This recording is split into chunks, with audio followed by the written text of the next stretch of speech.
Suwon on quite a bit of form at the moment. Okay, so they're undefeated in 5. They've got 8 consecutive away wins, is that right? Yes, that's right. So they're away from home this weekend. Do you think Jeonbuk will be the team to stop this run? Who knows? Jeonbuk are very, very, very strong, but it feels like this Suwon team's really turning a corner at the moment. Like I say, 8 consecutive away victories, 5 consecutive victories in the league, home and away, 6 unbeaten. Their last match, just up against Gyeongnam at home, is when we can actually try and dispel this myth that Suwon can't win at home. They look strong, they look stable, they spread throughout the game. Both wing-backs had a very, very good game. Daean played well, everyone played well. Gyeongnam weren't the strongest team to come up against in preparation for Jeonbuk, but Suwon could only beat what was in front of them. They are starting to look good. They are starting to look like title contenders. We just don't know until they come up against the best team in the league how good they are. Yeah, I've always said that I think that Suwon they fought well over the winter, and I think they could compete with Jeonbuk if they only had the league to focus on. I'm not sure they've got the depth to compete over multiple competitions. I agree. They've been playing double game weeks for the best part of 2 months now. Very, very busy schedule. They basically have Daean and Kim Gun-hee as strikers. They don't have much forward options. They don't have much by the way of attacking midfield options. They have a lot of defensive options and a lot of defensive midfield options, but the strength in depth to actually attack and expose good teams such as Jeonbuk is going to be quite difficult. And with Jeonbuk being on the run that they're on, 9 consecutive clean sheets. 8 consecutive clean sheets. 8 consecutive clean sheets. 9 wins in a row. Do you think Jeonbuk can carry that on? Well, the problem is that despite Jeonbuk's much talked about depth, they've actually got very little in a couple of positions. At the moment, Jeonbuk have 3 left backs, all out injured. The 3 recognised left backs, Kim Jin-soo, Park Won-jae, and Park Won-jae. Yes, I said Park Won-jae twice. There's 2 of them playing left back. So they've got no left back. They're playing Chae-chul Sun, who's normally a right back, and he's playing over at left at the moment, and he's doing a stellar job. I mean, they're not conceding at all, but you wonder if they come up against a strong right winger, whether it might come unstuck. And then they've also got a problem as well on the right wing for this weekend. Now we've got Han Kyo-won, who is the backup right winger. He's out for 3 months with a damaged collarbone. But on top of that, Lopez got a stupid red card at the weekend against Jeju for elbow, and he'll also be suspended for that. So what Jeonbuk will probably likely go for is probably likely play Thiago, I think, on the right. Yeah. But yeah.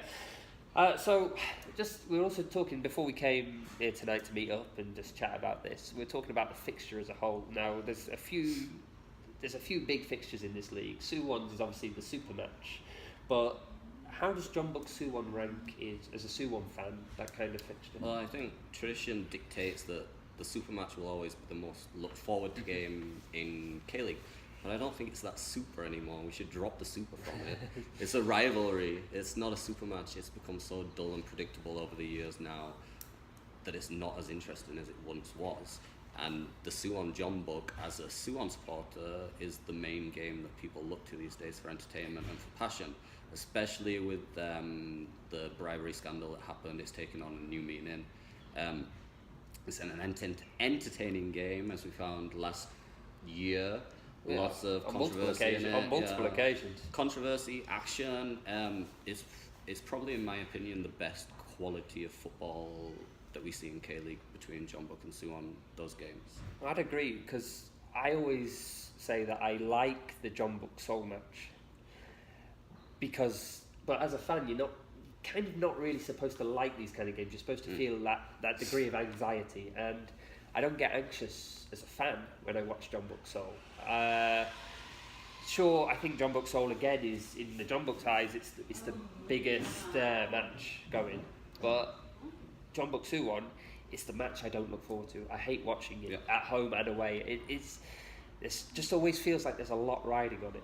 It's not just positions in the table. It's between the fans, pride between the fans, and things like this. And there's always fireworks. There's always something, whether it's about the gesture from Matthew German, the last fixture, or we had the Lee Sung-gi injury. They're the two against Jeonbuk, but Jeonbuk's also not an innocent party here. We had Cho Sung Hwan, if you go a couple of years back, with a straight red for an elbow to the face of a Suwon player. I also remember Suwon fans remember the Lee Dong-guk and Lee Jong-sung incident a couple of years ago as well, where Lee Dong-guk had a cheeky little nibble at Lee Jong-sung, and then Lee Jong-sung got persecuted in the press for slapping Lee Dong-guk. Well, we also remember when one of your players decided to walk half the way on the pitch for a throw-in. But that was a fair throw. You can't tell me otherwise that he didn't deserve that booking. But there's always these decisions in it, and I'm sure if you're watching it on the weekend, it will be on K-League Worldwide Live. So that means if you're watching it anywhere around the world, you can tune in for free in HD on the K-League website. And it is a game for neutrals. It's not always the best. It's best for the fans who win, but it feels horrible for the fans who lose. Entertaining game of football. Yeah. K-League can often leave us wanting a few more goals, but Jeonbuk against Suwon never leaves us wanting for anything else. So we'll just quickly start to wrap this up. Who do you think will be the difference for Suwon this weekend? The difference for Suwon, it's probably going to be Daehan. If Daehan doesn't score, then it's difficult to see where any other goals coming from within the team. A few other players have chipped in throughout the season. Kim Jong-un's doing well. Waganino scored a few. Iggy J from left wing back has scored 3 goals and has he got 1 assist tonight against Gyeongnam, and he has a few more assists throughout the season. But without Daehan on form, without Daehan scoring, it's going to be very, very difficult for Suwon to score against such a tough Jeonbuk defence. But I think the main factor in the game is going to be Jeonbuk's boss, Chae Kang-hee. Yeah, tonight he beat Gangwon, which makes him he's the manager who's won the most, who's had the most victories in the league in its history.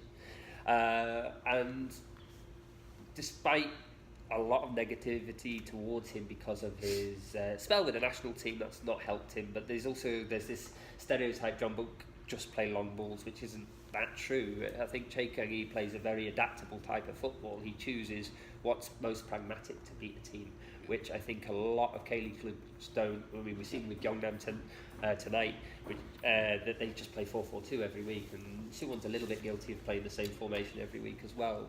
I think Chae Kang-hee will probably actually match Suwon at the weekend and go for a 3-4-3 as well. He's possibly the only manager in K-League who actually manages the team. Yeah, I've actually, when I first started writing about Jeonbuk, I wasn't his biggest fan, and I think that's well known. But what I can appreciate from him, what I've seen over the seasons, is he does know how to win a game. Whether it's ugly or whether it's attractive, he will get those points, and he's under so much pressure to do so that you have to admire a man who can keep doing that. So for you, on the field, who will be the difference maker? On the field, there's a lot of good Jeonbuk players who could still make a difference. Now, EJ Sung was benched today for Gangwon, rested for the match against Suwon. When EJ Sung is on form, if he's playing in the centre, now the problem is EJ Sung might be asked to do a job out on the right wing because of the lack of depth there, because that's where he plays for the national team. But when he's in that central attacking midfielder role, EJ Sung's assists and even his goals are vital to this Jeonbuk squad. So I'd say probably EJ Sung. Okay. So we'll just get cut straight to it because we're going in on 10 minutes. Who will win? Or will there be a winner? What will be the score? How do you see it going? Suwon, they look unstoppable away from home, but Jeonbuk look unstoppable away or at home. So it's a very, very, very, very difficult one to say. I'll sit on the fence and say 1-1 draw. I think I'll match you. For the sake of this video, we'll go 1-up. Let's say 2-0 Jeonbuk. 2-0 Jeonbuk. Okay, I'm changing my prediction. 2-0 Suwon with an Lee Dong-guk red card. Enjoy the game on Sunday.